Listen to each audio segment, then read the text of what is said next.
He didn't raise his voice. He never needed to. You were a mistake we learned to live with. The words left my father's mouth like a quiet execution. No thunder, no anger, just finality.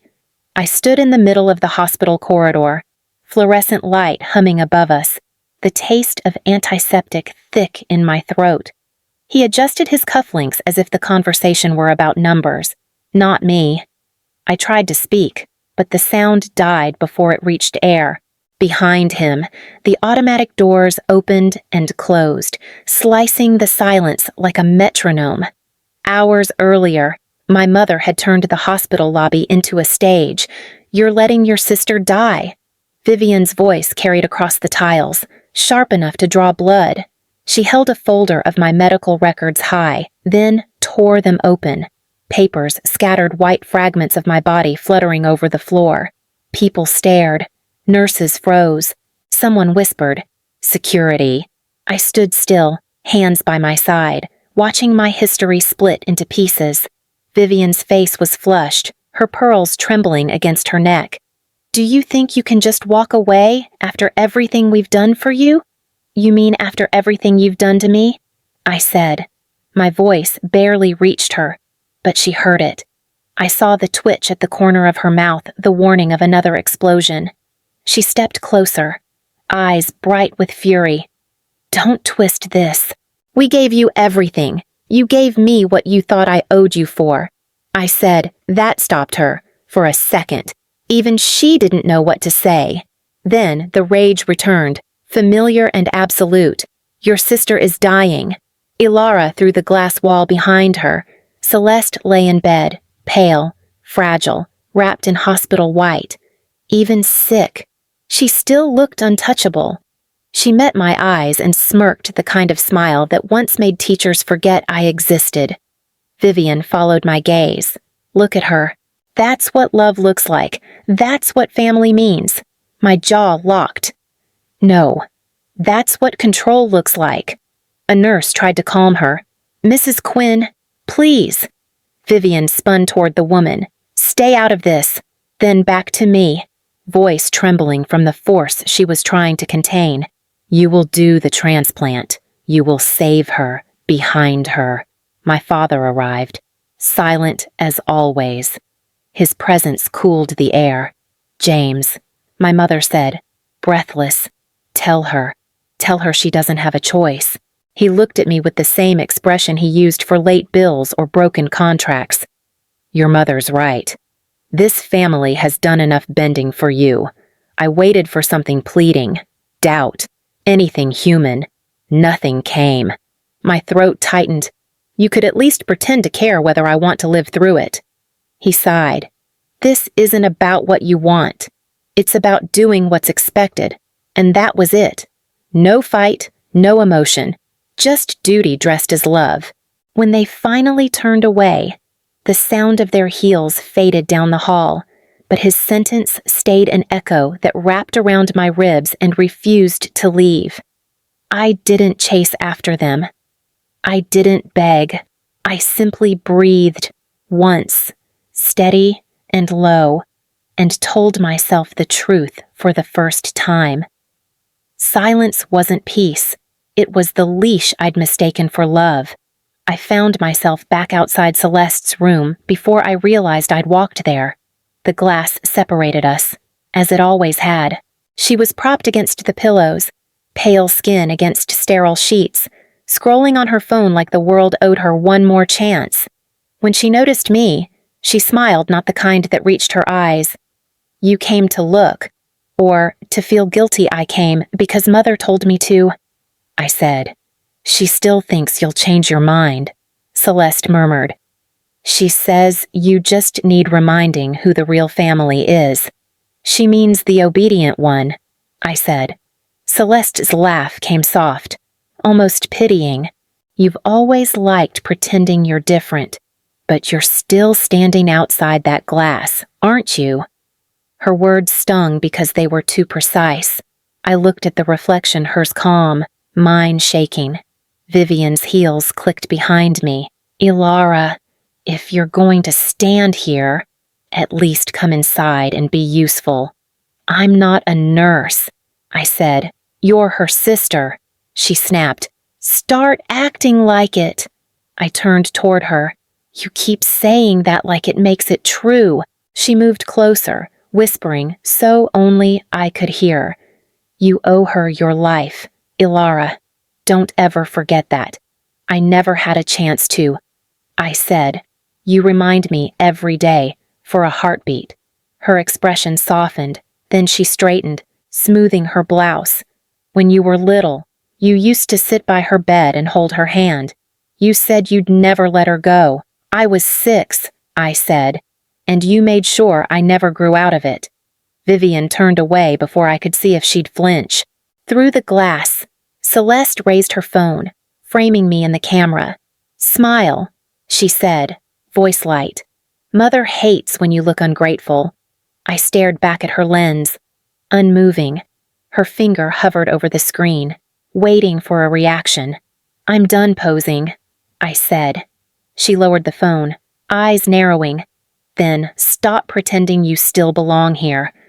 I walked away before she could finish her next sentence. Behind me, the click of the photo still echoed, like a door closing for good. They set up lights outside the family lounge. A camera pointed at the banner that read, Hope in a cursive that looked like apology. A hospital PR woman touched my elbow. Mrs. Quinn will speak for 3 minutes. Keep the hallway clear. I'm not here to clap, I said. She smiled like a lock clicking. Then stand where we can't see you.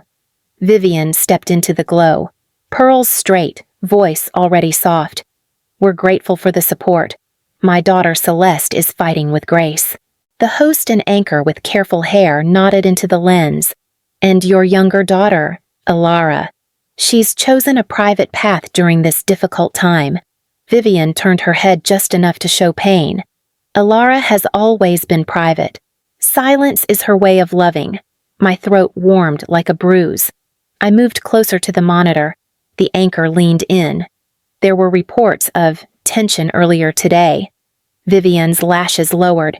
Families stumble under fear, but love steadies us. Ilara knows that. A nurse I recognized whispered at my shoulder.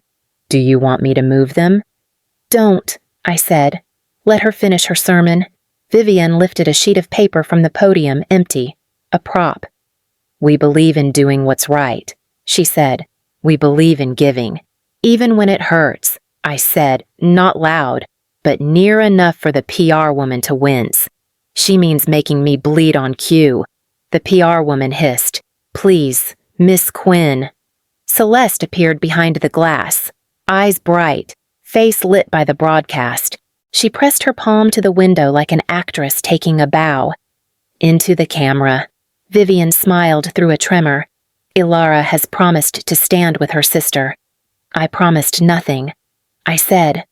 The anchor spoke gently. What would you say to parents watching at home?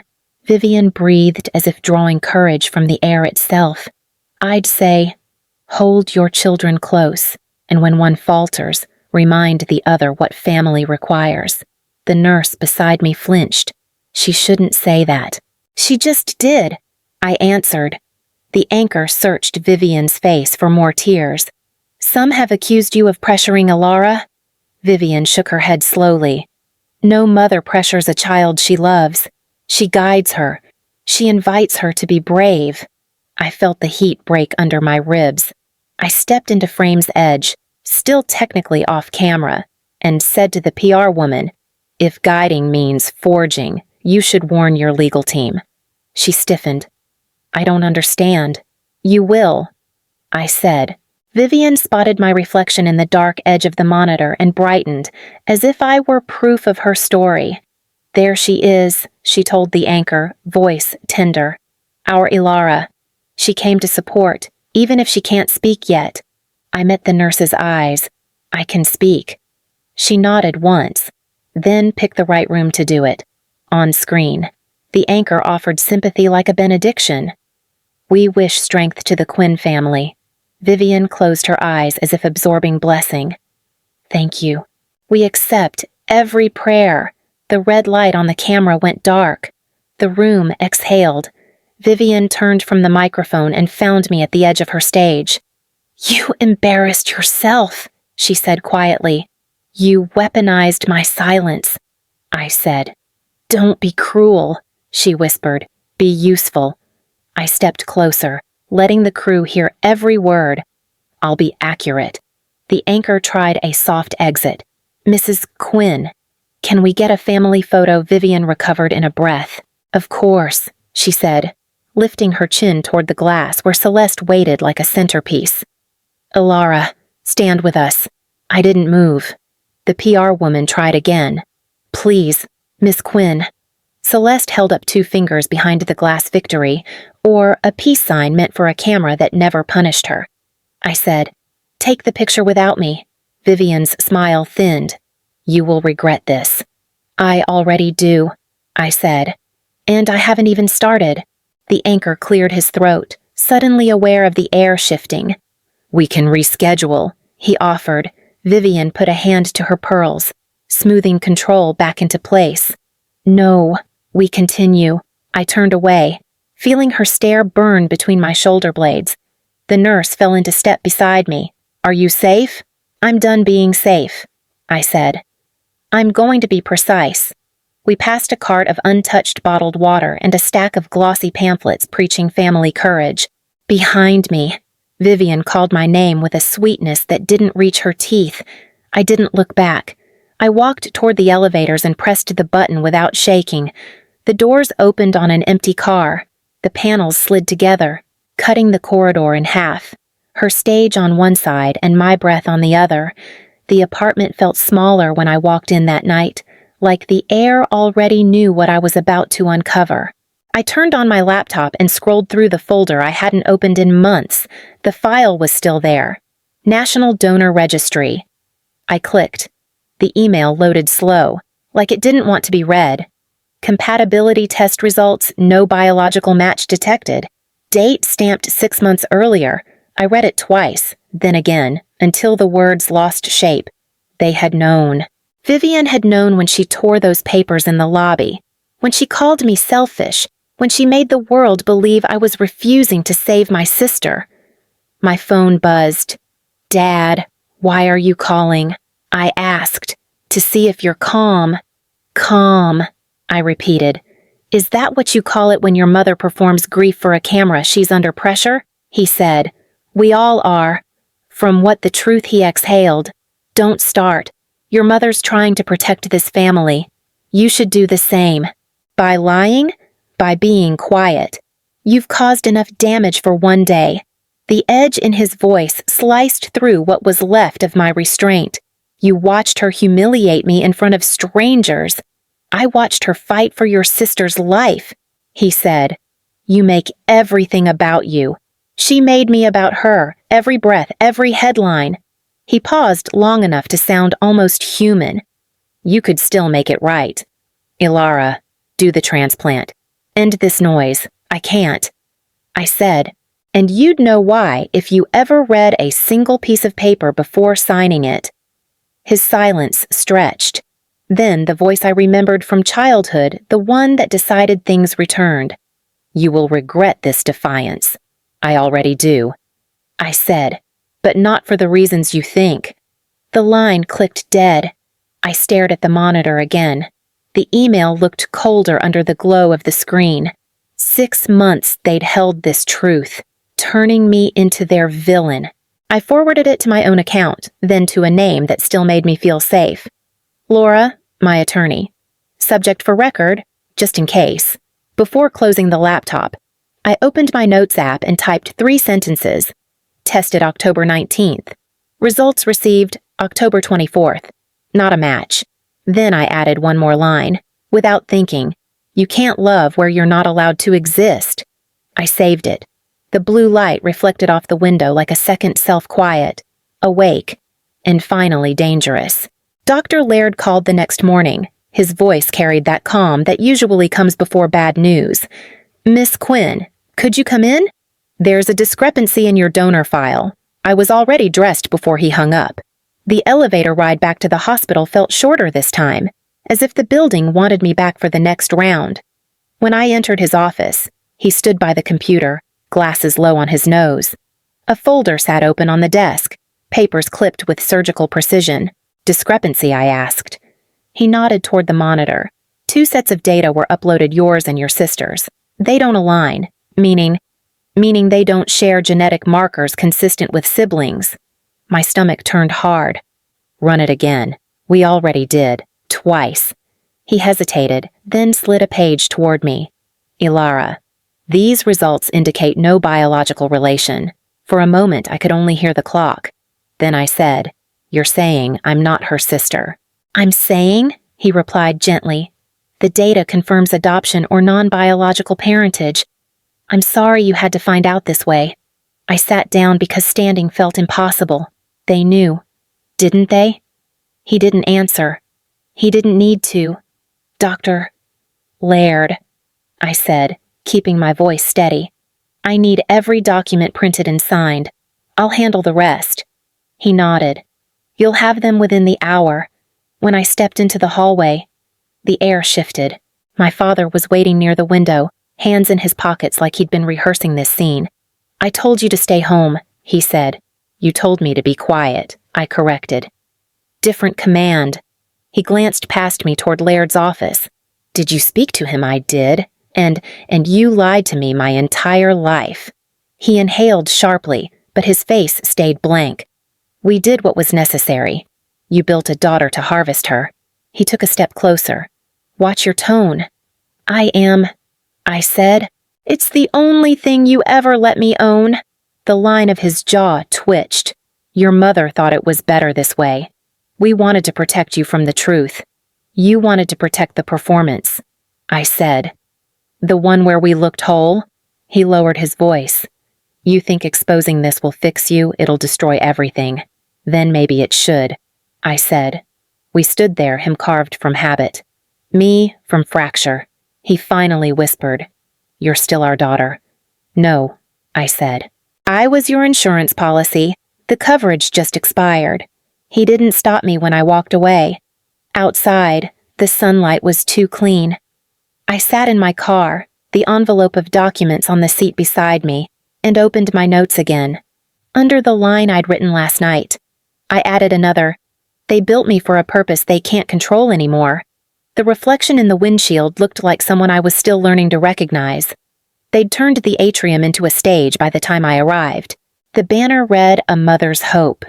Cameras blinked red.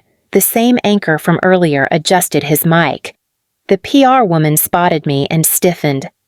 "Miss Quinn." "This is a closed segment," she said. "It's about my body." I said, "Consider it open." Vivian stepped from behind a partition like a queen entering court. "Ilara," she cooed, "stand with me. We'll show unity." I brought something better, I said, lifting the envelope Dr. Laird had handed me. "I brought accuracy." She didn't look at the papers. "We can discuss details at home." "No," I said. "We will discuss them while the recorders work." The anchor glanced at the producer. The red light stayed on. He smiled carefully. "Mrs. Quinn, are you comfortable with your daughter joining?" Vivian's jaw flexed. Then she turned to the camera. "Of course, we welcome truth." "Perfect," I said. I set the folder on the podium and opened it slow. Here's truth. The first page caught the overhead glare. "Donor registry report," I said, steady, dated October 19. Result, no biological compatibility. A murmur moved through the crew. The anchor cleared his throat. "Mrs. Quinn, did you see these results?" Vivian's smile didn't crack. "I see many reports. Doctors can be wrong. Then try this," I said, sliding the next sheet. "Chain of custody. Timestamps. Your login deleted the original from my file. November 2. I tapped the margin. 2 hours after you scheduled your interview about family courage." Her eyes flicked to the margins, then back to the lens. "We were overwhelmed. Anyone could have." "Then here's the forged consent," I said, lifting the page with my printed name and a signature I never wrote, filed under my patient number, submitted to expedite surgery. She moved fast, fingers snatching for the paper. I held it high. "Give me that," she whispered. I kept my voice level. "You forged my name to keep your own alive." The anchor flinched on instinct, then leaned in. "Mrs. Quinn, is that your signature as witness?" Vivian's gaze slid to the camera, begging it to blink. "My daughter is upset. She doesn't understand what's at stake." "I understand exactly." I said, "You needed a performance. You needed a savior you could script." Security approached, 2 steps too late to matter. The PR woman breathed. "Let's cut to the producer." He hesitated. The red light did not. James appeared at the edge of the lights, tie loosened, face set to neutral. "Ilara," he said, for once, using my name like it belonged to me. "We can handle this privately." "You handled me privately for years." I said, "This part is public." The anchor turned his mic toward him. "Sir, did you know your younger daughter was not a viable donor?" James didn't blink. "We relied on physicians. We feared for our child. You feared for your image." I said, "You taught me that silence was noble as long as it served your reflection." Vivian reached for the microphone, voice high and thin. "Turn that off. This is slander." The stand wobbled between our hands. Metal scraped. The mic clattered across the podium and thumped once on the floor. Every camera jumped closer. I picked it up before anyone else could and faced the room. The report is signed by Dr. Laird. The revocation of access logs are signed by Hospital IT. The forged consent carries a witness signature that will not survive court. I pointed the mic at the lens. "This isn't grief. This is theft." A nurse near the back said quietly. "She told us her paperwork was in order." "It was manufactured," I said. Vivian lunged again, pearls knocking against the podium. "You ungrateful child. After everything you did to me," I said. "Not for me."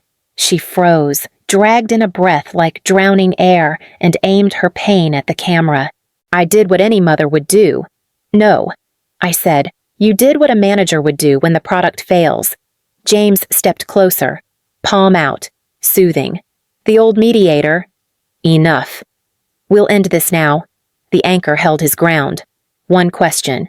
Miss Quinn, do you want revenge or justice? Neither," I said. "I want no more silence." For the first time since I could remember, the room believed me more than it believed her. Vivian's face went slack, color draining so fast it looked staged. She swayed once, reached for the podium, and missed. The PR woman shouted her name. James caught her too late to stop the fall. The thud echoed under the dome of lights. A paramedic team cut through the cameras. Someone killed the banner lights, but not the feed. The red eye stared while the stage dissolved. I set the microphone on the podium and closed the folder. The anchor, still rolling, tried to shape the air back into order. "Miss Quinn, will you provide copies of those documents? They're already in 3 inboxes." I said, "Press first, then legal."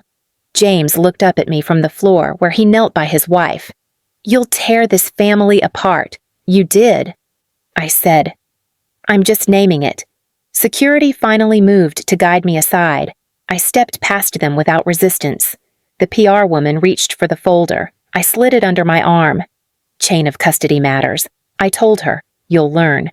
As I walked out, Celeste stood behind the glass again, eyes wide, no smirk left. She pressed her palm to the window like a child asking to be let in. I didn't raise mine. I kept moving. The doors opened on an empty hallway, somewhere behind me. The cameras kept breathing. By morning, my name was everywhere. News anchors said it like a warning. Ilara Quinn, adopted daughter exposes forged consent in donor scandal. The footage from last night played on repeat, my mother collapsing, my father kneeling, me walking out with the folder. The hospital released a statement before noon.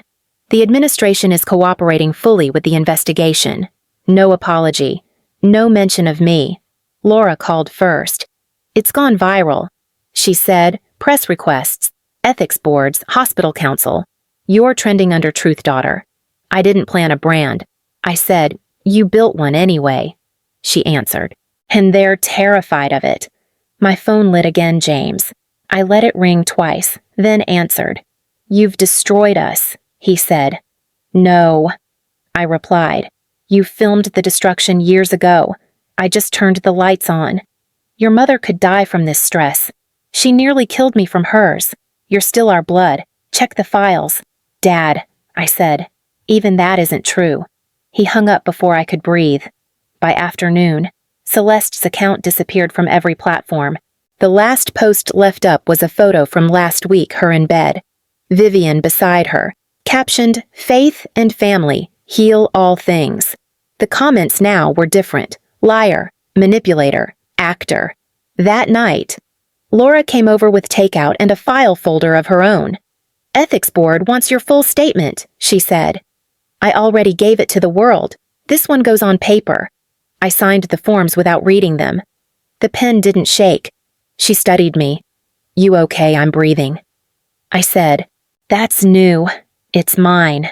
After she left, I sat on the balcony with the city noise below. The air felt clean, heavy with something like consequence. Across the skyline, digital billboards flashed headlines. Mother's empire crumbles. Daughter speaks out. My phone buzzed one last time, unknown number. Text only. She's awake. Wants to see you. I stared at it until the screen dimmed. Then I typed back, tomorrow.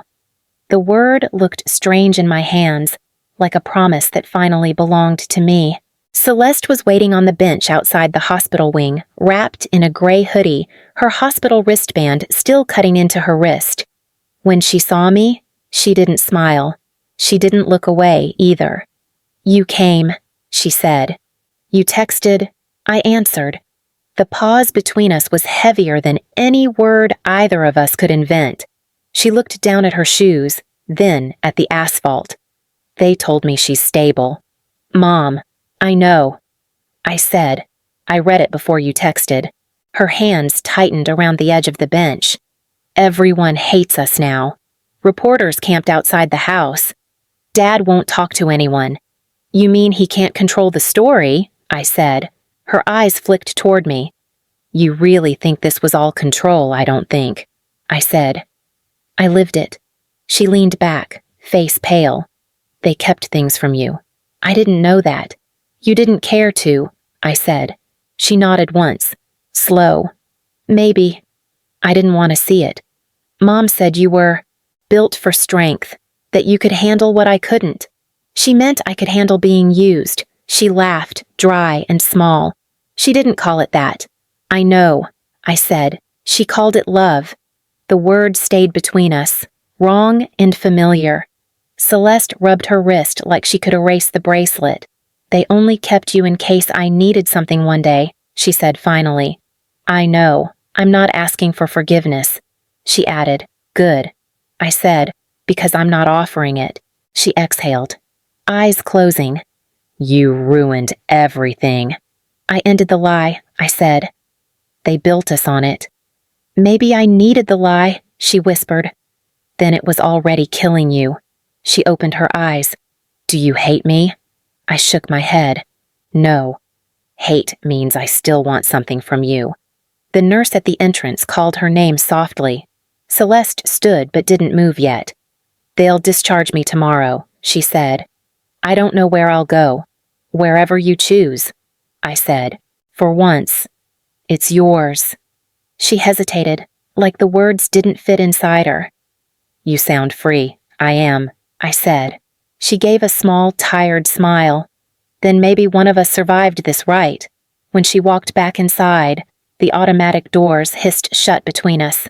The sound was small, final, clean like truth, sealing itself behind glass. The clerk slid the final document across the counter. Sign here. Miss Quinn, I corrected her. Just Alara, no title, no prefix. She nodded, eyes flicking to the paper. Legal name change. Confirmed. Effective immediately.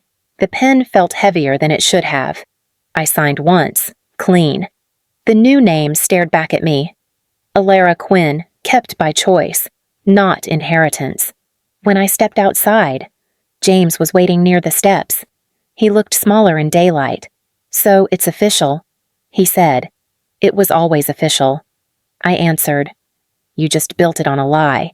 He tried to smile, but it broke halfway. "I never hated you." "Alara, you have to believe that. I don't." I said, "But I understand it. Hate requires honesty. You never had enough for that." He exhaled. "Your mother keeps asking for you. She'll have to settle for the truth." I said, "That's all I have left to give her." He took a step closer. "You've become cruel. I've become accurate." I said. His hand lifted, as if to touch my arm, then dropped. "You'll regret cutting us off. I already did," I said. "Now I'm just living with it." The clerk called another name behind me. James stepped aside. I walked down the courthouse stairs, the certified copy in my hand, the seal pressed deep into the paper. For the first time, it felt like skin that fit. The envelope waited on my kitchen table, thin and ordinary, no return address. I tore it open and unfolded a single page. "Hi, Alara," it began. "I saw your story. I'm adopted too. I didn't know I could say no. You showed me I can. I'm 17. Thank you for giving me something I didn't know I was allowed to have choice." There was no signature, only a small drawing of a bird in the corner. My phone rang once Laura. "They're closing the case," she said. "Hospital's issuing a public apology tomorrow. Let them," I said. "The story's already out. Are you okay?" she asked. I looked at the letter again. "Better than okay." She paused. "Then I'll let you rest." When the line went silent, I placed the note beside my legal papers. The words looked fragile but alive, like something that could grow if I let it. Outside, the city lights blinked against the dark. I opened the window, letting the air move through the room. Someone had heard me. That was enough. I whispered to the night, not as confession, but as certainty. Maybe it's time to redefine family.